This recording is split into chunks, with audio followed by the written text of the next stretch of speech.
Welcome, everybody. I'm really glad to see you all here today. And for those of you following us on YouTube or on Facebook, welcome. And I'd like to start today by just bringing your attention to this is our website that you're seeing on the screen, and especially to our fraternal COVID-19 support, where we're aiming to first collect some funds to donate to people that are in need, donating groceries or house supplies.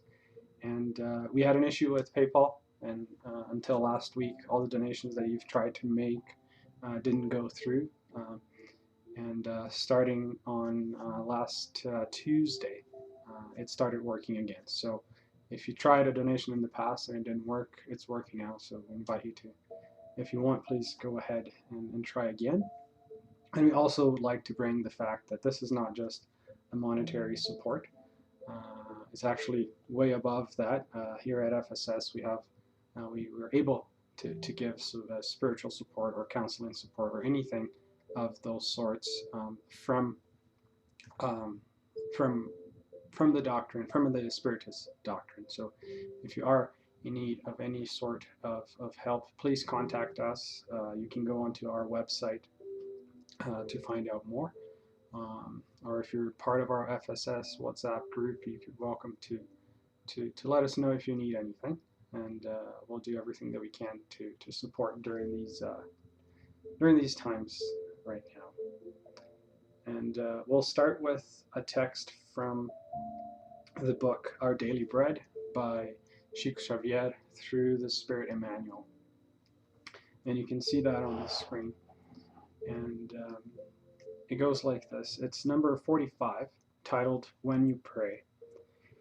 And the part of the gospel is from Mark and 11:25, when Jesus said, "And when you stand praying, forgive." And Emmanuel's interpretation is this: a sincere attitude of the soul when praying is not derived from ordinary mechanical movements.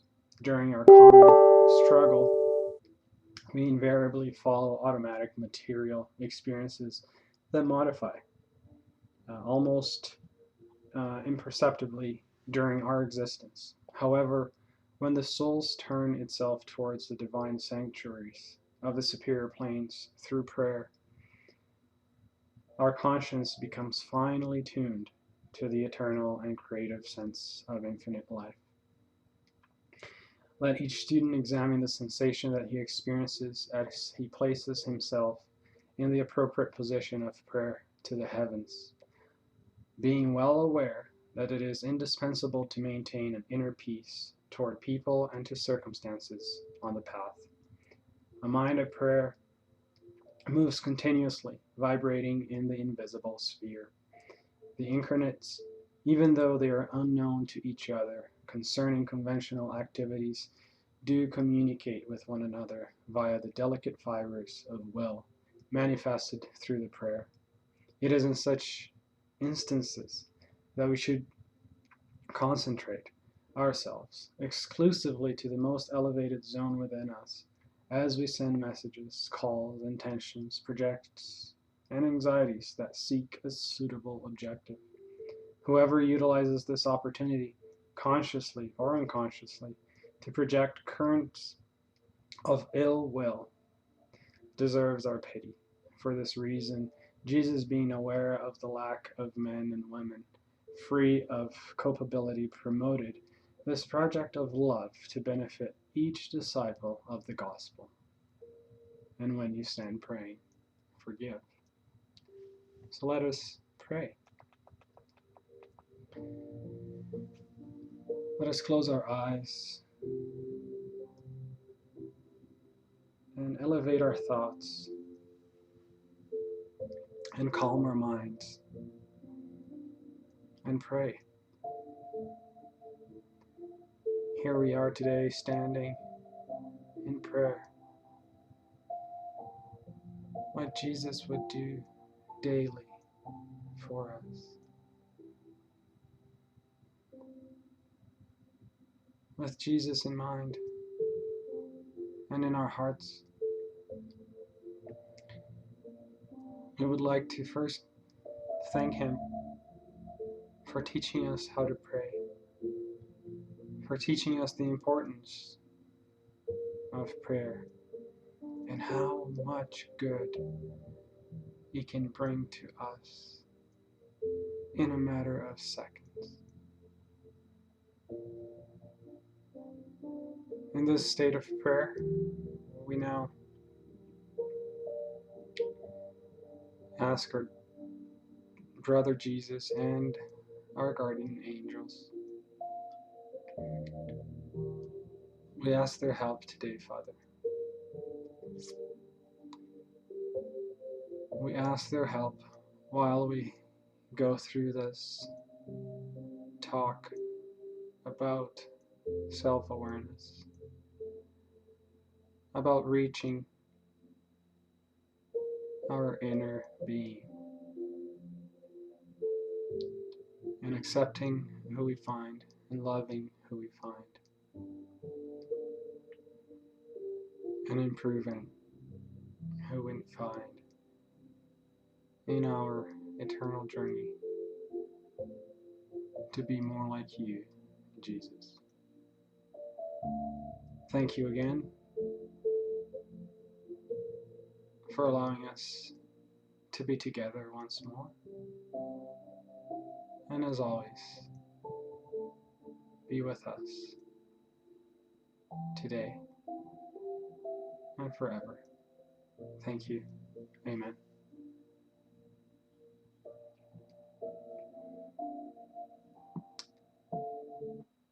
Welcome, everybody. Hope you're able to join us through Skype, through YouTube or through Facebook. I'm monitoring your guys' comments, so we invite you to participate in both Facebook or YouTube on the live chat. So welcome, and we'll be talking about self-awareness today. Our title is, Have I Been Discovering Myself Lately? And we're starting a new series of talks regarding the guidelines to self-awareness. And our talk today is based on video lectures from our good friend Alidio Saqueira Filho, called The Safe Guidelines to Develop Self-Awareness. It's also utilizing the Gospel of John, the letters from Paul, and a couple books from Joana de Angelis through the medium Givaldo Pereira Franco, called Spirit Awakening and the Conscious Being. And before we start, I just want to talk a little bit about these talks that we've been doing in the past, and they're all based on the psychological series from Joana de Angelis, which is a collection of 16 books that started in 1989, and until 2011. That's when all 16 books were written, and including Spirit Awakening and The Conscious Being, which are two of the books that we'll utilize heavily today. And this series that was brought to us by Joana de Angelis through the medium Divaldo Pereira Franco, it seeks to compile the teachings from the Gospel of Jesus, from the Spiritist doctrine, and also relate it to current psychology, especially with the teachings from Carl Jung, and forming this wholesome source of information that includes both science and religion in this journey to find and to explain self-awareness, self-development, right? How to reach our inner self and how to unlock that potential that we all have as sons and daughters of God. And then the Spiritualized Project, or the Projeto Espiritizar, which is an initiative from the Spiritist Federation from the state of Mato Grosso in Brazil, based on these books and on these series. They started this initiative to compile teachings from all these books into video lectures that talked about things they thought would be very important in our society today. So, for example, a few of them are how to develop, or the safe guidelines to develop self-love, safe guidelines to free yourself from guilt, free yourself from depression or suicidal tendencies, spiritual healing for fear, phobias, and panic, spiritual healing of anxiety, and so on and so forth. So this initiative started roughly, I think, in I think it was 2012 or 2012. And Alirio, when he started, he said this will be like a 10-year initiative, because there is quite a bit of information, and bringing it all together is something really important that they're doing. And what we're doing here is trying to compile even further down these talks and video lectures that Alirio gives in Brazil. We're trying to compile them down to a few talks on Sundays and Mondays. So we've already done self-love, we've already done guilt, we've already done anxiety. Our good friend Luis has done some of the healing of fear, phobias, and panic. And today we'll be starting with the safe guidelines to develop self-awareness, which in fact was the very first video lecture that Alirio started with this initiative back in 2012. And this one has 12 video lectures from him, so we'll start to compile it into 6 talks here. And the first one is today, so we'll be talking about the objective and and what is self-awareness. Then in part 2 we'll talk about consciential duty and discernment. SA means self-awareness. So part 3 is self-awareness with regards to evolution and maturity. Then part 4 is health, overcoming pain, and freeing from suffering. Part 5 is life and liberation from conflicts. And part 6 is existential meaning and individuation. So this will be a project that will probably take the entire year to finish. And this is part 1, and then we'll have a total of 6 to close the loop on self-awareness and how it relates to many different aspects of our life. So today we'll start with what is self-awareness and what is its objective.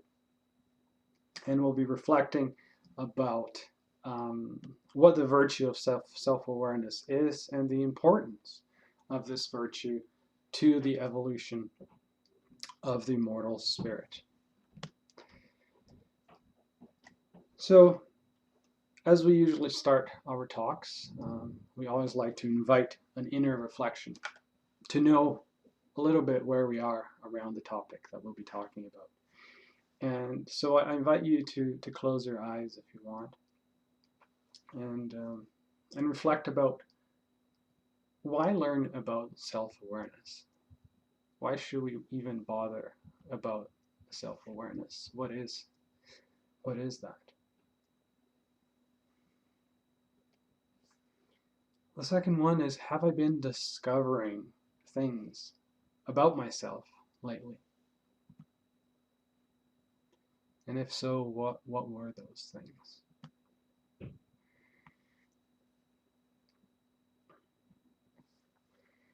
And the third one, what exercises do I use to make changes in my own self?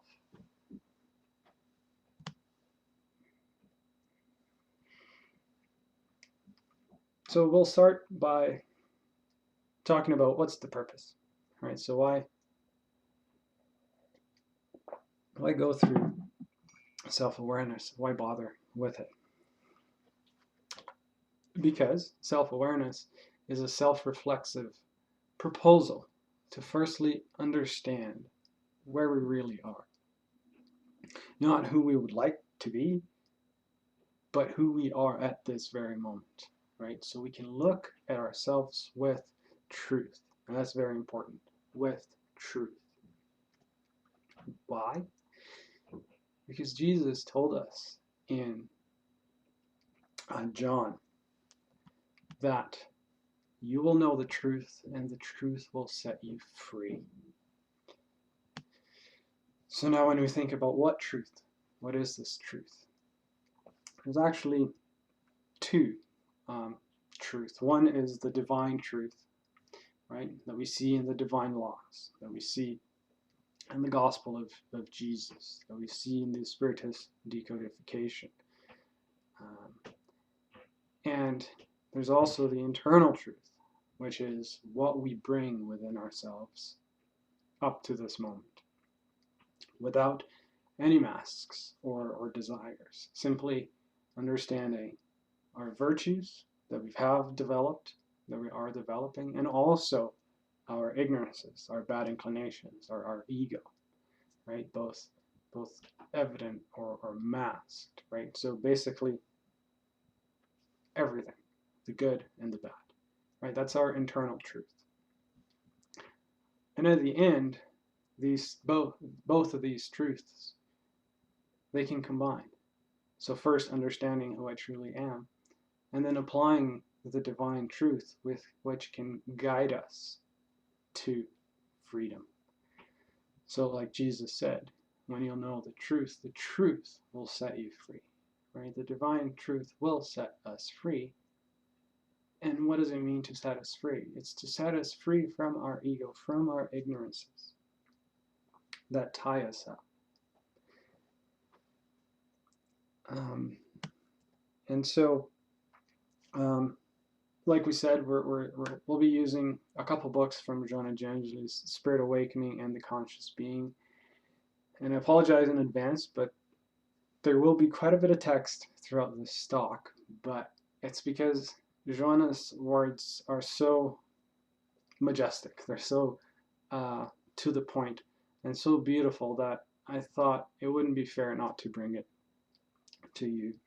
And I did have to translate everything, so we lost a little bit of the poetry sometimes that she's able to add to her texts, but hopefully the nuances and the meaning is still there.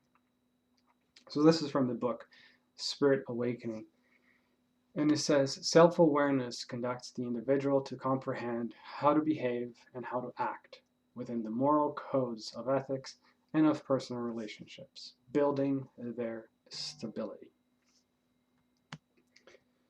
This achievement shows in the graciousness of movements, in the jovial and joyful conduct, and in the fraternal encounters of considerable emotional surrender.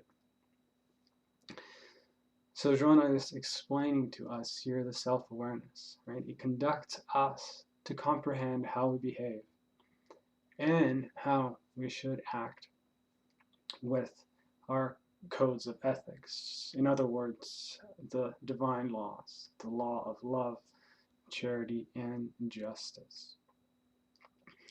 And with our personal relationships, starting with the relationship with our own self, right? And then moving that into the relationships towards others. And all of this generates a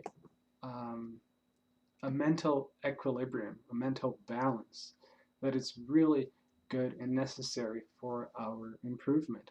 And we can see that in people that are developing their self-awareness because it shows.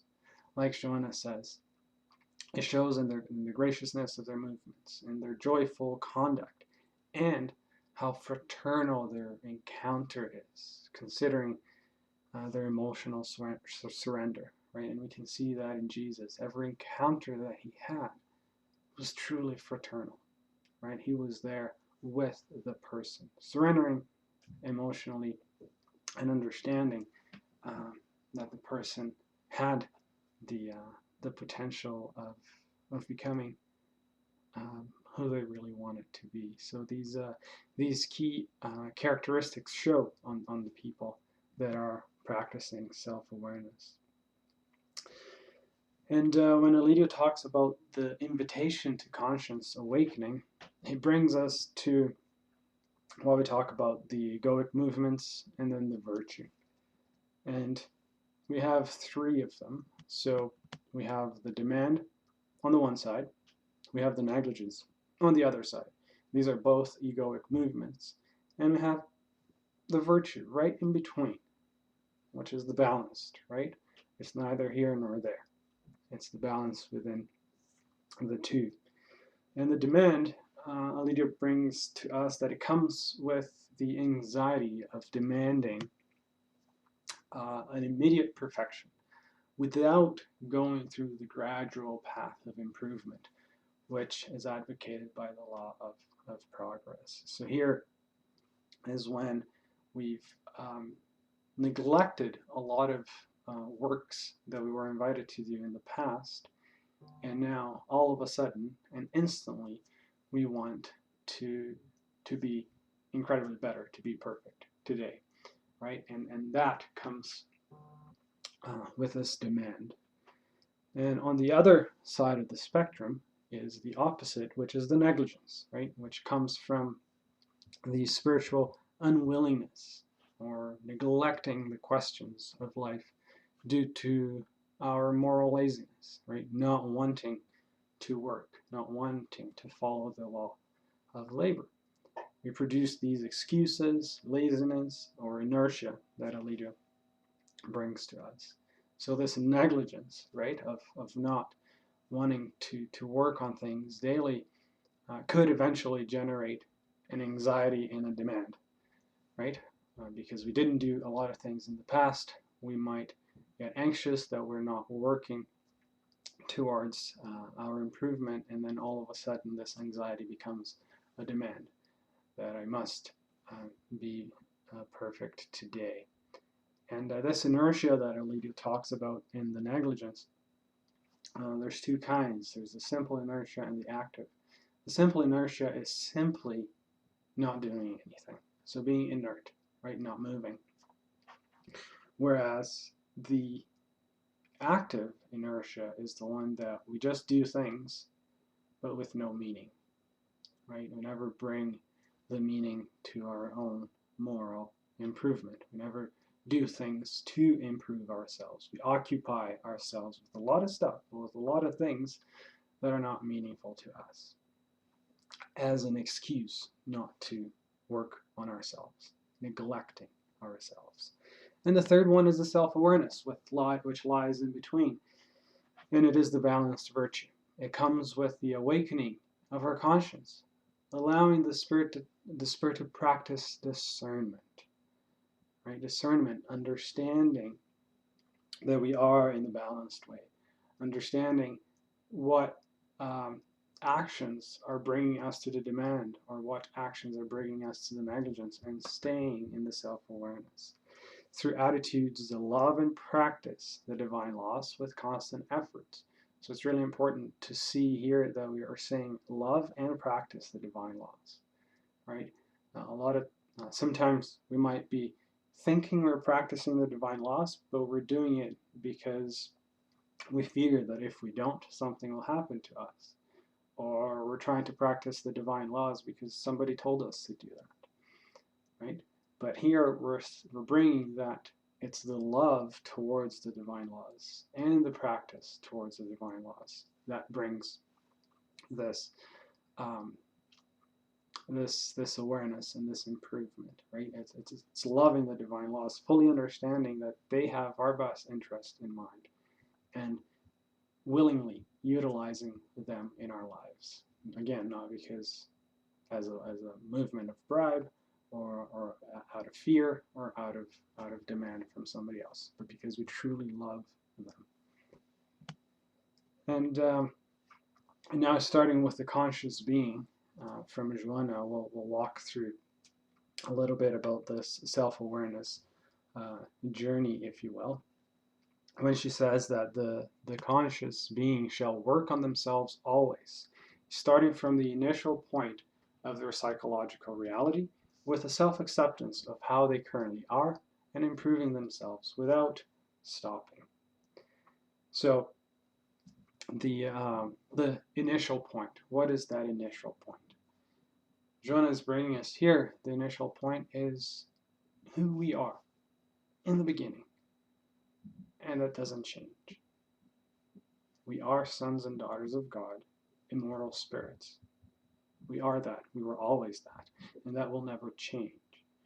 Right? So starting from that point, right? Starting from that understanding, and from there, realize our psychological reality, like she brings to us here, which is our psychological reality is understanding our egoic movements, right? Our ego, and it's being honest and seeing them as they truly are, right? With the self-acceptance of how they currently are, and improving themselves without stopping.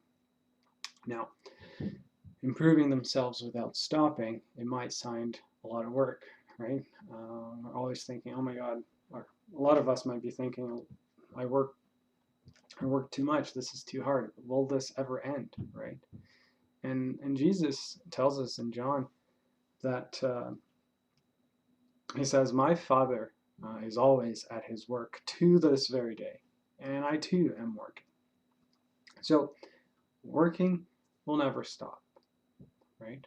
Now the fact is, when we're working with the divine laws, that's a work that's light, it's a work that's easy, it's a work that fulfills us. So it's something that we truly want to do, right? So it's not a burden. On the contrary, it's something that brings us a lot of joy, a lot of love. So that's why it's that constant work. And she goes on to say that this lucidity is only achieved by those who self-analyze, willing to find themselves with no masks and no deterioration. For this, they do not self-judge or justify, they do not accuse or guilt. They simply discover themselves. So this is why the title of this talk is, Have I Been Discovering Myself Lately? So this is a reflection for us to do, right? Am I simply discovering myself, right? Seeing who I truly am without self-judgment, without justification, without accusing, without guilt, right?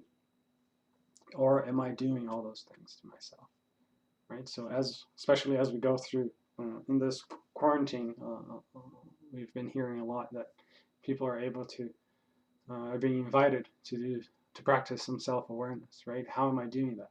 Is it a discovery, or am I doing that with judgment, justification, accusing, guilt, and so on and so forth, right?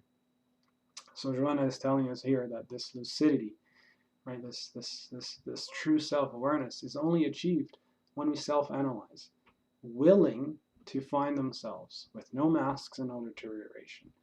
So willing to find us with no masks means seeing who we truly are, not who we think we are. Not this amazing person that we think we are, but who we truly are. And also with no deterioration, So not bringing ourselves down, not thinking we're less than what we truly are, right? But being honest, right? And be willing to find who we truly are in a way that we're simply discovering. She goes on to say that ignoring the situation does not mean eliminate or overcome it. Such behavior allows it to grow until the point when they become unbearable, calling attention to be faced. So now we're starting talking about these things that we're invited to do in life, these every egoic movement that we have. A lot of times we just ignore them, right? We try to pretend it's not with us, right? So for example, I get worked up, I get mad, or somebody did something bad to me, right? And I just try not to deal with that, right? I just pretend it didn't happen, right? That's the ignoring. And ignoring does not mean eliminating, and it does not mean overcoming it. It just means shoving it up in the door and closing it, but it's still there, right? Because it will grow. It will grow to the point where it's unbearable and it calls our attention to be faced, right? Those things that we've piled, those things that we shove to the side will eventually call our attention. And you're like, hey, I'm still here, right? You should deal with me now. And Joanna says that such psychological conflicts are present in men, which invariably ignore them in order not to face them, which would require them analyzing their own fragility in a way of finding the resources necessary to dilute them. So it's a lot of words in there. But she's basically saying these psychological conflicts, right? So every time we do something that goes against our conscience, that goes against the divine laws, right? Every time we give in to our ego, which we invariably ignore. A lot of times we just ignore them because we don't want to face them right now, right? Either because I don't have time or because I just don't want to see who I truly am. Because it requires us to go within and find our own fragility and see ourselves as also fragile human beings, right? If some of you follow psychologist Brené Brown, she brings a lot about that vulnerability that she's talking about, and there's a lot of science behind it. This is what Joanna is talking about here. It's our fragilities, allowing ourselves to see that we are fragile beings, and in that fragility is where we find a way to dilute them, right? Not trying to rip that fragility out and not condemning ourselves for having a fragility, but simply finding it and from there diluting it, which is basically transforming it into our virtues. So it's a really deep and honest self-awareness, basically, that we go through.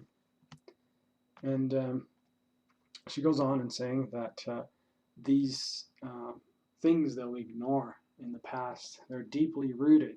They show themselves in the conscience in different disguises, in inferiority complexes, in narcissism, aggressiveness, guilt, shyness, serious states of alienation. So they all surface at some point, right? So these conflicts from our past, these things that we've chosen to close the door, right? For example, dealing with somebody that we don't like, or forgiving somebody that did something bad to us. We choose to just shove them and close the door, right? I'm just going to go far and far away, just not see them ever again, so I don't have to work with it, right? Pretend they don't exist. And however, this shoving, this closing of the door, like we said, it will surface, right? Will surface with ways, for example, such as depression or panic attacks or anxiety attacks and so on. And is exactly what Joanna said back here, if you look at the middle of the slide, when she says that it'll come a time when these things will be calling our attention to be faced, right? This is this the fact that like this depression or these attacks are surfacing, right? It's those things that we've ignored trying to call our attention. Look, I'm here. I still am here. I haven't left. And now it's time that that we're giving you an opportunity to work with it, right? Instead of ignoring it again and shutting it in. So it again, it's that invitation of not ignoring and practicing self-awareness in everything that that we do. And she says that every conflict generates insecurity, which shows itself in many different behaviors in the shadows of fear and compulsive disorder, right?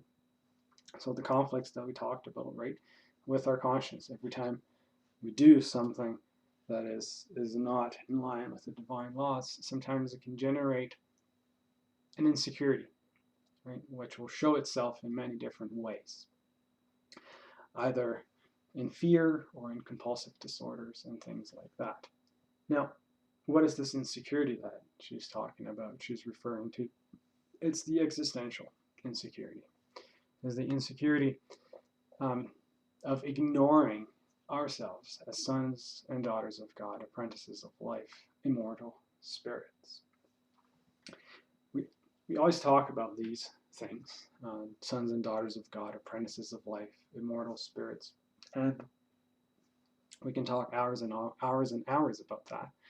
But for the purposes of this talk, I'll refrain from talking about it too much.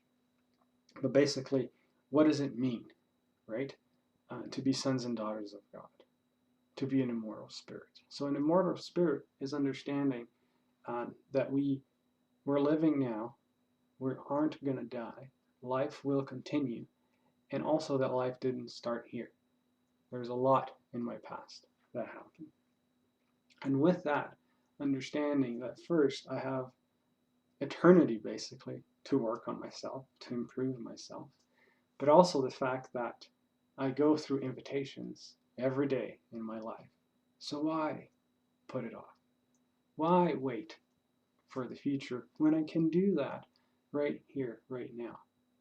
This shows that everything that we go through, everything that happens to us has a purpose. Nothing is wasted. There's always a purpose to things. And the fact that we are sons and daughters of God makes us realize that everything that we go through comes from our Father. And because He is our Father, He loves us unconditionally. He wants the best for us. It helps us understand that everything that we go through is not to harm us, it's not to punish us, it's simply to help us be better. There's a lesson in everything that we go through, and that's part of God's mercy. It's part of His love. It's part of His protection with us, having these things happen in our lives to make us better people.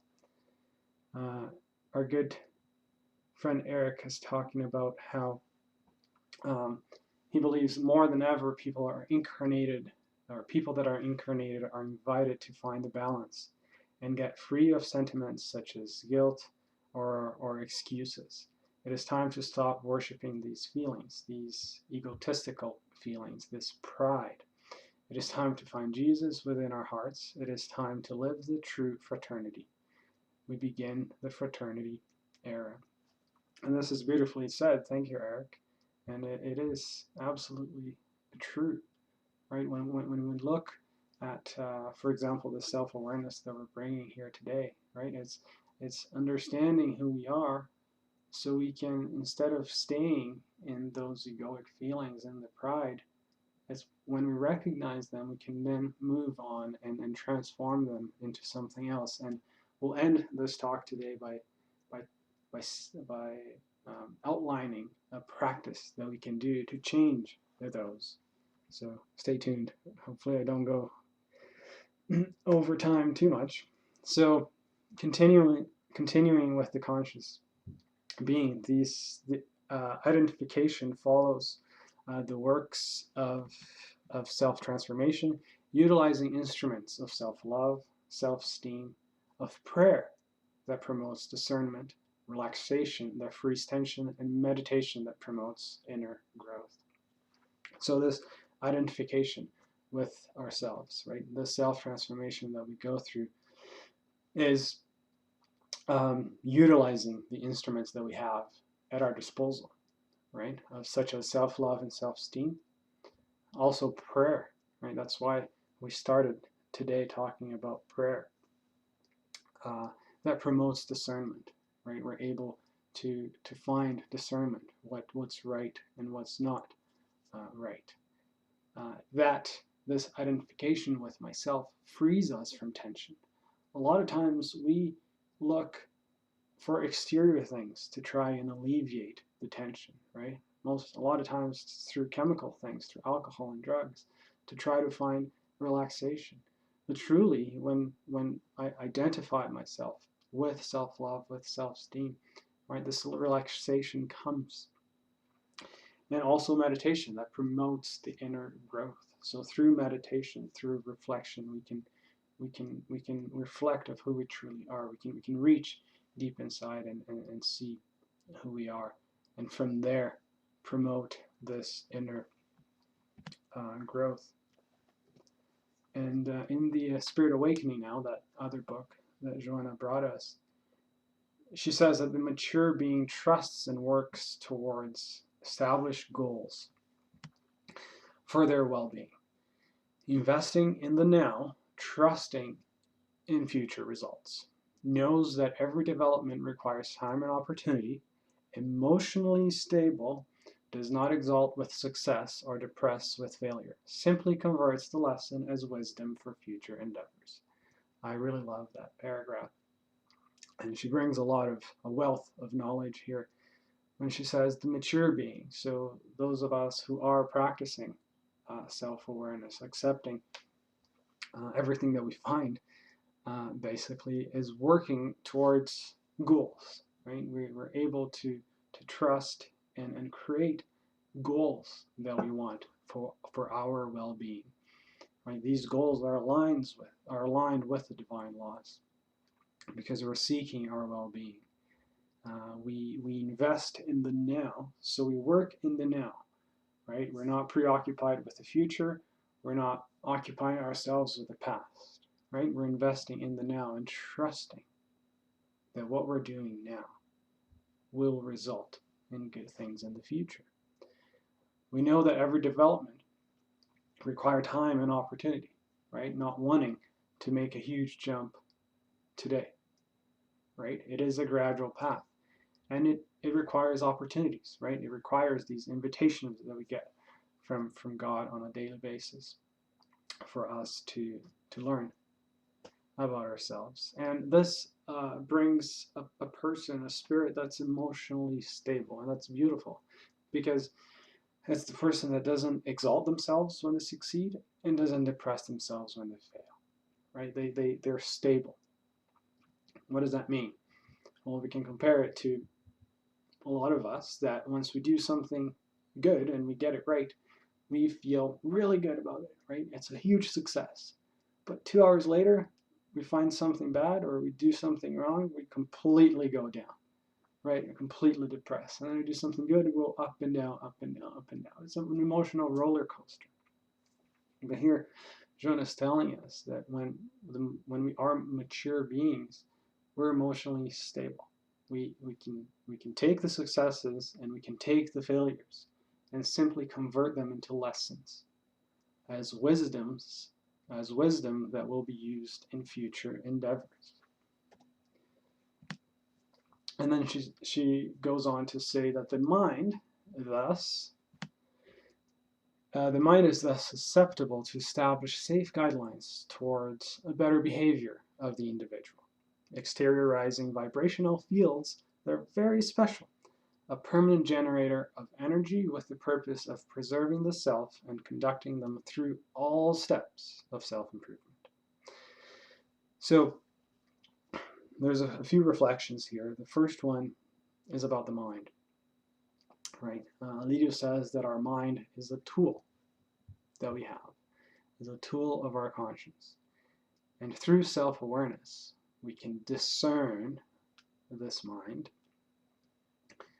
to, instead of work with our ego, with our ignorance, right? Like Eric said, instead of utilizing our mind towards our egotistical feeling our pride, we can utilize our mind to work with our conscience. Why our conscience? Because that's where the divine laws are, right? So through this self-awareness, we can discipline our mind to work with our conscience and not with our ego, and establish safe guidelines. So this sentence is very important. Establish safe guidelines, because a lot of the talks that we're doing, a lot of the talks that Elidu created, they usually start with safe guidelines to develop something or to free ourselves from something. Safe guidelines, right? So Joanna is bringing this to us. And the safe guidelines are the guidelines that are based upon the divine laws. They're not on something that I think is good, but no, something that I know is good because it's based on the divine laws. And this whole mindset, right, of self-awareness, of utilizing our mind with our conscience, we can see that, like we talked about in the beginning. It exteriorizes a vibrational field that's very special. And it's really interesting that Jonah says that it's a permanent generator of energy with the purpose of preserving the self and conducting them through all the steps of self-improvement. So when we reach the self-awareness, or when we're practicing the self-awareness, or being honest and accepting who we are, this generates an energy that preserves the self and that helps us in every step of our self-improvement. And now,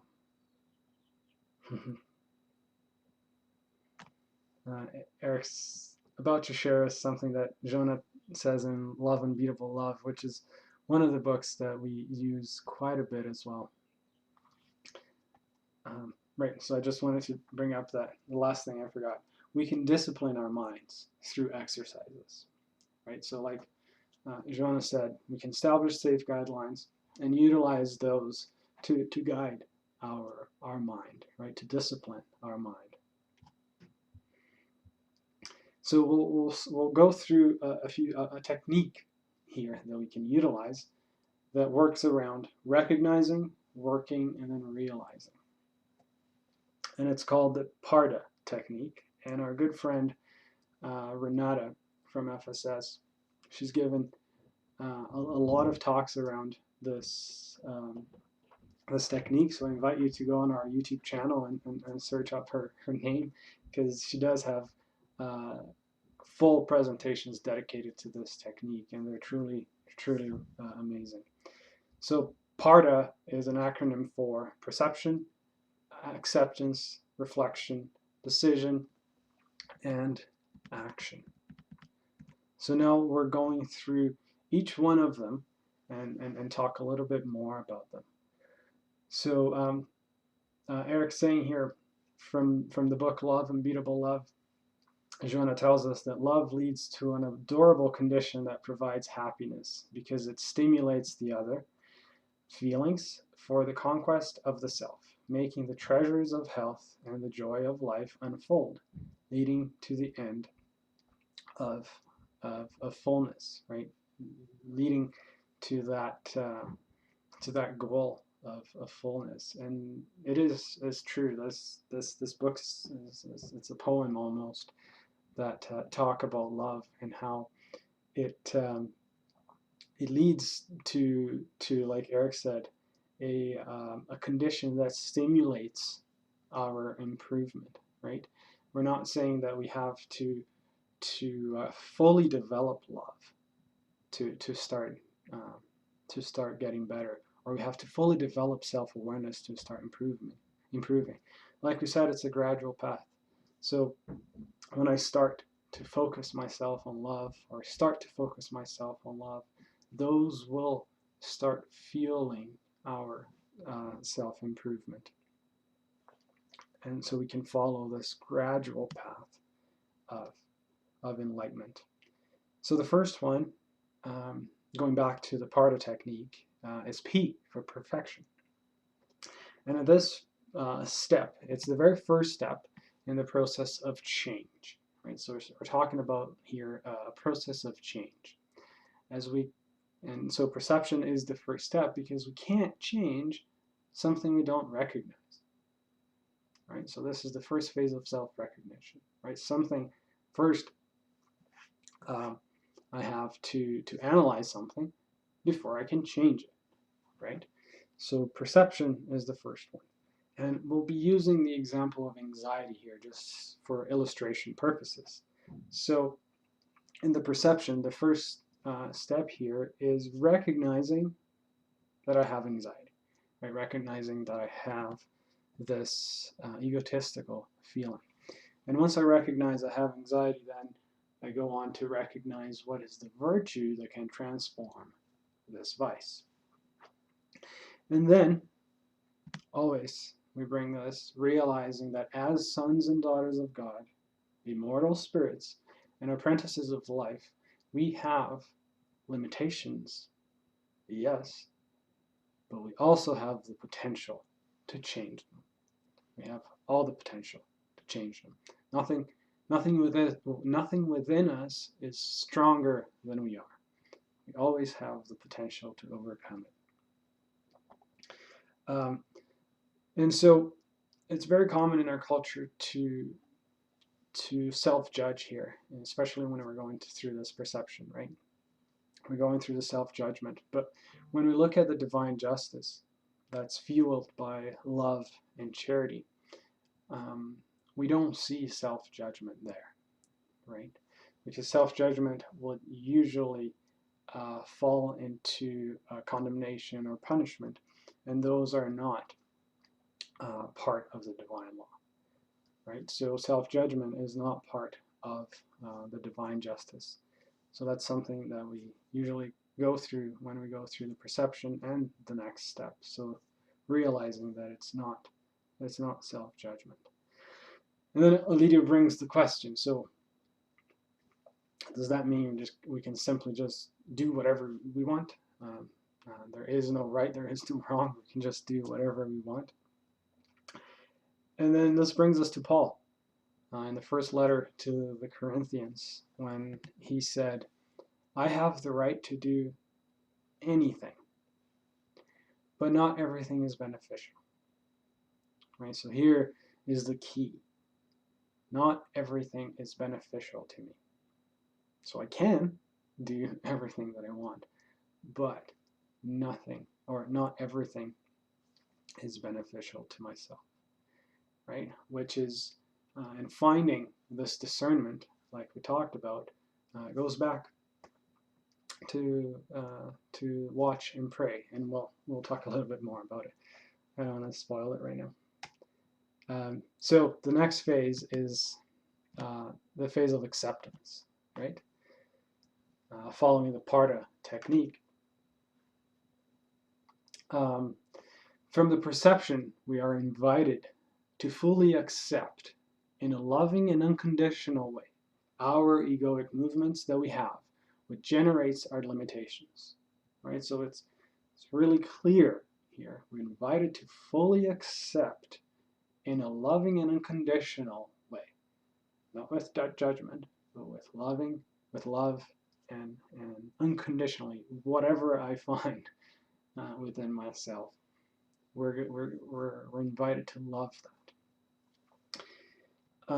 And then Alidio says that acceptance is a very proactive virtue, right? There's some confusion sometimes that we think accepting is very inactive, but we'll talk a little bit more about that. So acceptance is a very proactive virtue. It requires an exercise of humility to recognize our limitations. Right? That exercise of humility is really important, to see our limitations. It's important to accept that we are imperfect beings with humility and compassion. And here we make the distinction. So accepting we are limited that is inactive. That is accommodation. That is whatever you want to call it. That's laziness. That's the inertia. That's the sitting on the couch and doing nothing. Accepting we're limited. However, accepting that we have limitations with the potential of overcoming all of them, that's acceptance. There's a big difference there. One is very inactive, right? One is giving up and saying, I just can't do it, right? This is too much for me. I can't do anything about it. The second one is the acceptance, which is recognizing I have limitations, but knowing and understanding that I have all the potential and all the tools available to overcome them. So now the question becomes, what can I do to change my limitations? And that brings us to the next stage, the reflection. In this phase of the process, we'll be answering the question from before. What can I do to change my limitations?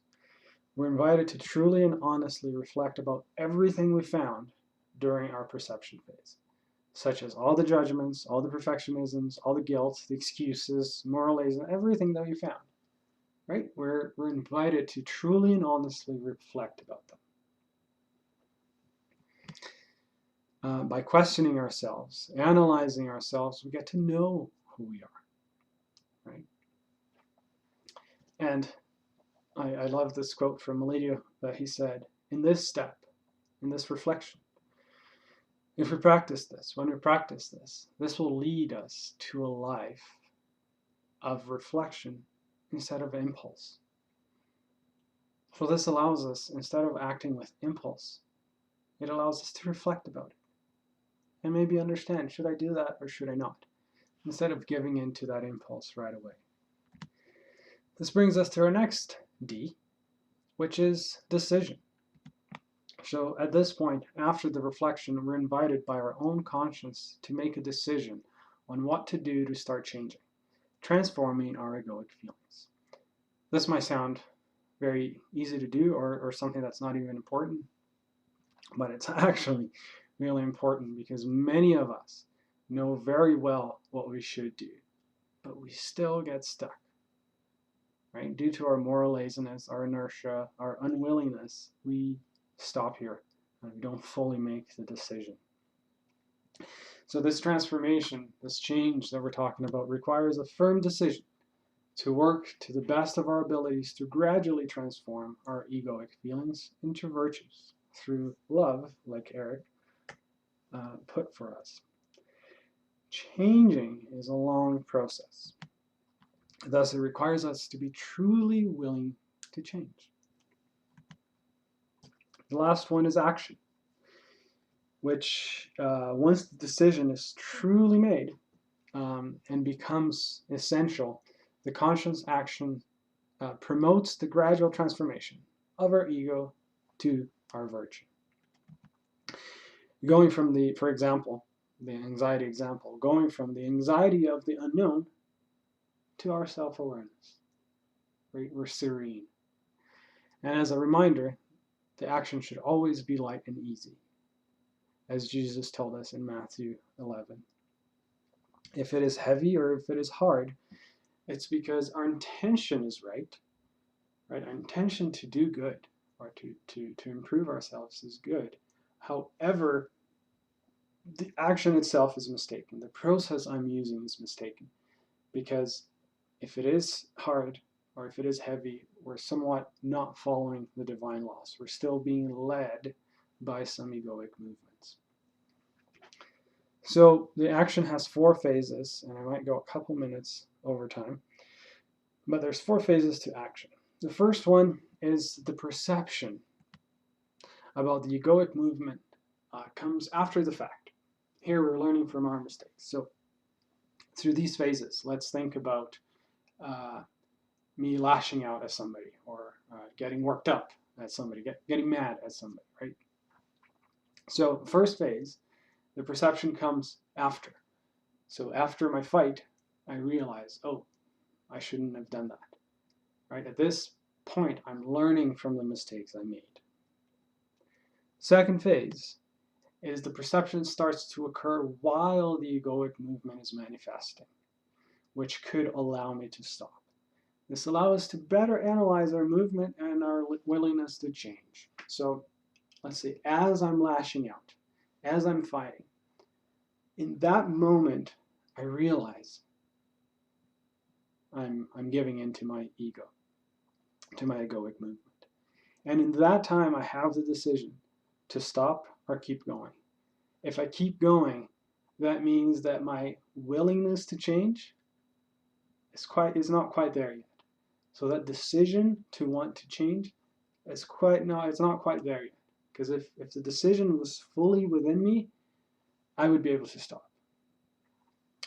And then further down, when I get to the third phase, is the perception. Starts to occur before it manifests, allowing us to choose whether or not we'll give in to the ego. So I'm about to lash out, I'm about to fight, and I realize that. And I stop. I make a decision to stop. And this is where Jesus brings us with Matthew in chapter 26. Watch and pray so that you will not fall into temptation. The spirit is willing, but the flesh is weak.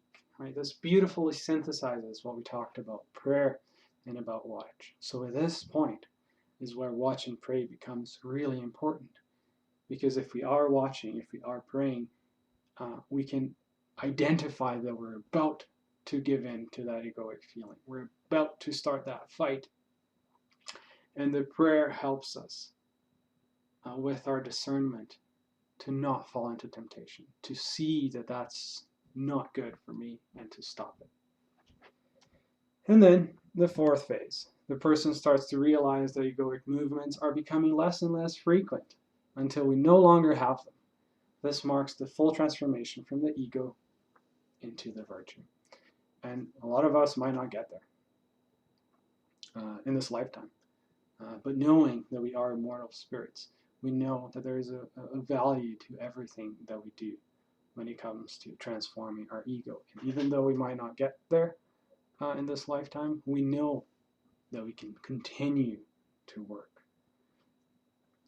And I want to end with Matthew 11, which is one of my favorite passages.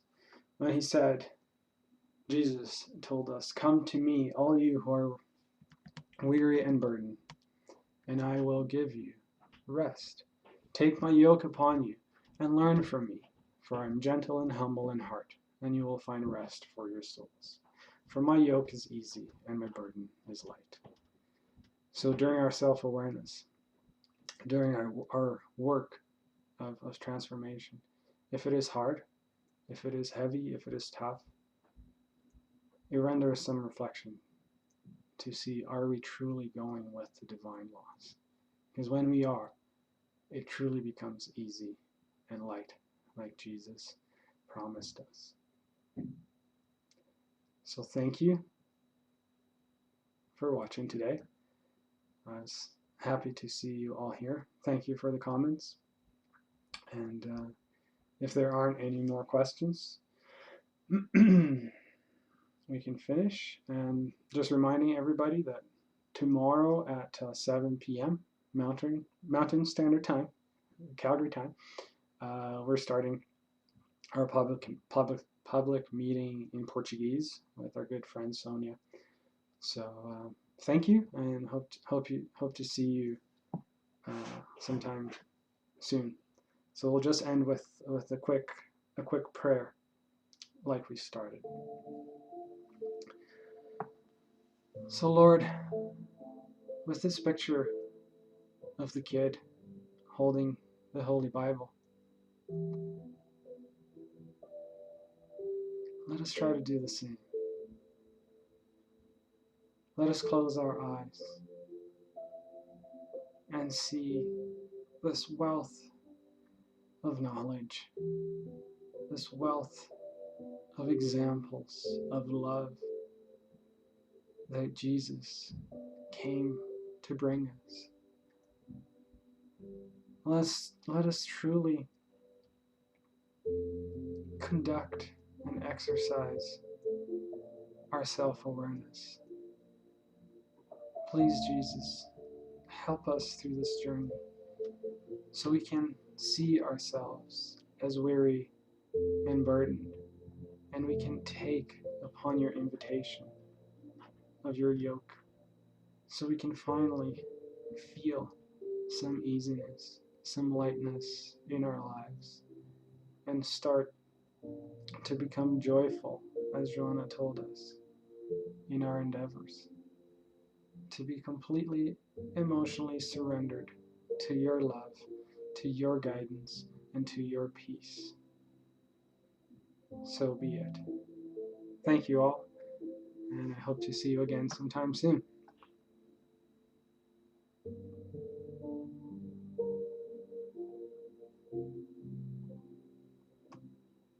Thank you all for participating.